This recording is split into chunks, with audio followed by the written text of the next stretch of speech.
இல்லை சார், உங்களை மிஸ்கைடு பண்ணுறாங்கன்னு தான் நான் நினைக்கிறேன்.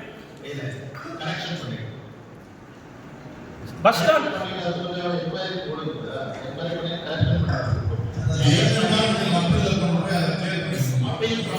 வர வைக்கணும், மேயரை வந்து பார்க்கணுங்க. இல்லை சார், கோர்ட்டுக்கு ஏன் அவங்க போகணும், ஏன் மேயரை வந்து உருவாக்குறீங்கன்றேன். இல்லை போயிட்டாங்க சார். சார் போய் நம்பர் ஆயிடுச்சு அந்த சார். அவங்களுக்கு அவ்வளோ ரிஸ்க் ஏன் நம்ம கொடுக்கணும்? நம்ம கேர்ஃபுல்லாக இருக்கணுமா இல்லையான்னு சார். இப்போ சார் சார் சிப்காட் ஏற்கனவே இண்டஸ்ட்ரியல் ஏரியாவை வந்து ரெசிடென்ஷியல் ஏரியாவை வந்து இண்டஸ்ட்ரியல் ஏரியாவை மாற்றலை. அதனால பல கோடி ரூபாய் நமக்கு லாஸு. அதுக்கடுத்து அனுமேப்பள்ளி அக்ரஹாரம் வந்து 14 வருஷமாக யாரும் டேக்ஸ் போடல. இதில் பல கோடி ரூபாய் லாஸ் நமக்கு. இதுக்கெல்லாம் காரணமாக்குறவங்க யார் சார்? இதெல்லாம் செய்ய வேண்டியது யார் சார்? ஒரு 35 வருஷத்துக்கு மேலே ஒரு ஸ்பெஷல் ஆர்ஐன்னு ஒருத்தர் இங்கே ஒர்க் பண்ணிட்டு இருக்கார். அவருடைய டியூட்டி தானே இதெல்லாம். அவருக்கு அதுக்கு அடுத்து இருந்தால் ஏசி தானே. இவங்க மேலே என்ன நடவடிக்கை எடுத்துருக்கீங்க நீங்கள்? இவ்வளோ கவனக்குறைவாக இருக்கிறது யார் சார் காரணம்? இதுலேயே உங்களோட சர்க்கார்லேயே உங்களுக்கு வந்திருக்க சுற்றறிக்கையிலே ஒன்று சொல்லுது, நடவடிக்கை எடுக்கணும்னு சொல்கிறாங்க. இந்த சுற்றறிக்கையில் டிஎம்ஏ அனுப்பியிருக்கிறதுல அந்த மின்சாரம் டேரிஃபு சேஞ்ச் பண்ணக்கூடாதுன்னு சொல்லியிருக்கு. பாயிண்ட் 8 பாருங்க, 7 பாருங்க.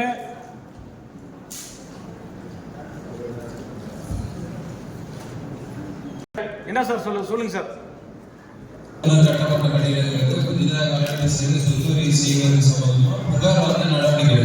புகார் நல்லா படிங்க சார்.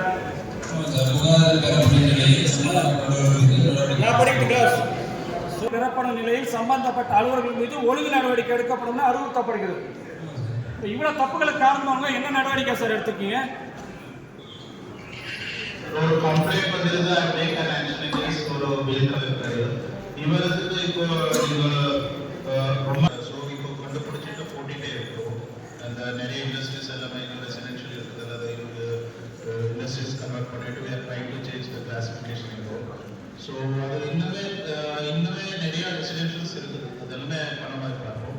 ஸோ இது ஏற்கனவே இருக்குது. அது அப்பீல் ப்ரொவிஷன் இருக்குது. நீங்கள் ஒரு கமர்ஷியல் மட்டும்தான் டிஃப்ரெண்டாக இருக்குது. அது அப்பீல் ப்ரொவிஷனில் பண்ணிட்டு we can get it done. இது ரொம்ப நாளைக்கு அன்னெசஸ் இருக்கிறதுக்கு எல்லாமே இம்ப்ரூவ் பண்ணுறதுக்கு அதுக்கு பேஸ்ட் ஆன் நோட்டீஸ் கொடுத்துட்டு எதுக்காக காரணம் அதை செக் பண்ணிட்டு தான் I can take some action against them. போன கவுன்சிலில் நீங்கள் இன்கலெக்டரை பற்றி நான் போன கவுன்சிலில் பேசினேன். ஒரு தனியார் மருத்துவமனை போய் பிரச்சனை பண்ணுறாரு, ஒரு சேட்டுக்கிட்ட போய் பிரச்சனை பண்ணாரு. அன்றைக்கி நீங்கள் நடவடிக்கை எடுக்கல. இன்றைக்கி உங்களுக்கு ஆடியோ ஆதாரம் கிடச்சி பப்ளிக் கொண்டாந்து கொடுக்குற வரைக்கும் நீங்கள் ஏன் அதை டிலே பண்ணுறீங்க? நான் சொன்னதுமே நீங்கள் அன்றைக்கி என்கொயரி ஸ்டார்ட் பண்ணியிருந்தால் இன்றைக்கி ஒரு பப்ளிக் பாதிக்கப்பட்ட மாட்டாங்க. இந்த சூழ்நிலை வந்திருக்காது. நீங்கள் டிலே பண்ணுறதுனால தான் சார் பெருசாக ஒரு பிரச்சனை, தவறுகள் பெருசாகுது. நான் ஒரு மாமன்ற உறுப்பினர், சாதாரண மாமன்ற உறுப்பினர் தான். எப்பொருள் வாய்க்கேட்பா அப்பொருள் மெய்ப்பொருள் காண்பது. நான் யார் சொல்கிறேன்னு யார் பேசுகிறாங்கன்னு பார்க்காதீங்க. வணக்கத்துக்குரிய மேயர் அவர்களோ ஆணையர் அவர்களோ நீங்கள் அது மேலே விசாரணை பண்ணுங்கள். இந்த சகோதரர் சொன்ன மாதிரி ஆண்டி மனக்கட்டின கதை தான். இங்கே பேசுறதெல்லாம் வேஸ்ட்டாக போகக்கூடாது. இங்கே பேசுகிறத நீங்கள் வச்சு விசாரணை பண்ணுங்கள் சார். விசாரணை பண்ணி தான் ஜெயக்குமார் ஏற்கனவே சஸ்பெண்ட் ஆகிருப்பார். அவர் நன்னடத்த பிரிவிலே சஸ்பெண்ட் ஆனவர். அவர் எப்படி தொடர்ந்து திரும்பி பண்ணி தொடர்றாரு? 35 வருஷமாக ஒருத்தர் வந்து ஸ்பெஷல் ஆர்ஐன்னு ஒரு இல்லாத போஸ்டிங்கை வச்சு ரன் பண்ணிட்டு இருக்காரு. தகுதியே இல்லை அவருக்கு, எலிஜிபிள் இல்லை அவருக்கு, எஜுகேஷன் இல்லை, ஒரு கார்பரேஷனில் வேலை செய்யறதுக்கான பேசிக்கே அவர்கிட்ட இல்லை. அவரை வச்சு நீங்கள் ஆர்ஐயா நீங்கள் வச்சு வேலை எப்படி வாங்க முடியும்? நீங்கள் எந்த ஊரையாவது ஒரு பணியில் சேர்ந்த நாள் முதல் இன்னைக்கு வரைக்கும் இங்கே இருக்கார். டிரான்ஸ்ஃபரே இது வரைக்கும் ஆகலை. அப்போ அவருடைய ஆதிக்கம் எவ்வளோ இருக்கும், அவருடைய பலம் எவ்வளோ இருக்கும், அவருடைய பின்பலம் எவ்வளோ இருக்குன்னு பாருங்க. நீங்கள் இந்த ஊர் நாசமாக போயினுக்குது. கவுன்சிலருக்கும் இங்கே மேயருக்கும் ஆட்சிக்கும் கெட்ட பேர் வரும். 14 வருஷமா இண்டஸ்ட்ரியலில் வரி வசூல் செய்யல.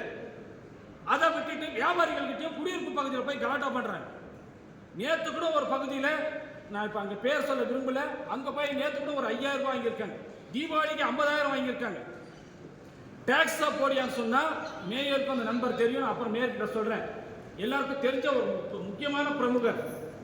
அவர் ஒரு கவுன்சிலருடைய நம்முடைய அப்பாயின்மெண்ட் கமிட்டி வெங்கடேஷ் சாருடைய லேண்டில் வாங்கி ஒரு கேட்டரிங் நடத்திட்டு இருக்காரு. அவர்கிட்ட போய் வரி போடுறேன்னு சொல்லி நீ போடுப்பான்னு இருக்காங்க. இல்லை சார், வரி போட்டால் 6 லட்சம் வரும் சார், அதனால ஏதோ பார்த்து கவனிங்க. தீபாவளிக்கு 50,000 வாங்கி வந்திருக்காங்க. வரி போடணும். இல்லை சார் 6 லட்சம் வரும் சார், 6 லட்சம் வரும் சார். நேற்று ஒருத்தன் அவருடைய உதவியாளரோ யாரோ போய் சீல் வைக்கிறேன்னு மிரட்டியிருக்கார். அவர் உடனே அவருக்கு தெரிஞ்ச நண்பர் விஜிலன்ஸ் ஆஃபீஸர் சொல்லி அவர்கிட்ட இருந்து பேசி அவர் ஆஃப் பண்ணியிருக்காரு. போய் 5000 ரூபாய் வாங்கி வந்திருக்காங்க. நான் கேட்டதும் உடனே போன் மேலே போனு காலையிலே வீட்டுக்கு ஆள் வந்துட்டாங்க. தயவு செஞ்சு பேசாதீங்க சார். இது மாதிரி நம்மளுக்கு பார்வைக்கு வர்றது 1-2 தான், வராதது எக்கச்சக்கமா இருக்கு சார். யாரோ உப்பு திங்கிறான், நாங்கள் தண்ணி குடிச்சிட்டு இருக்கோம் சார். கோடிக்கணக்கில் செலவு பண்ணி இந்த ஆட்சி வந்து மக்களுக்காக நல்லது செஞ்சுட்டு இருக்கு. நாங்கள்லாம் மக்களுடைய காலில் வந்து கையில் வந்து உங்களுக்கு நல்லது செய்கிறோம், உங்களுக்கு அப்படி செய்கிறோம் இப்படி செய்கிறோம்னு வாக்குறுதி கொடுத்து இங்கே வந்திருக்கோம். இவங்க தவறுகளை கண்டுபிடிக்கிறதுக்கே எங்களுக்கு 5 வருஷம் ஆகிட மாட்டேங்குது. கமிஷனர் சார், நீங்கள் ரொம்ப நல்லவங்களா இருக்கீங்க, அது ரொம்ப பிரச்சனையாக இருக்குது சார். நல்லவங்களா இருக்கணும், ரொம்ப நல்லவங்களா இருக்கக்கூடாது. உங்களை ஏமாத்துறாங்க சார்.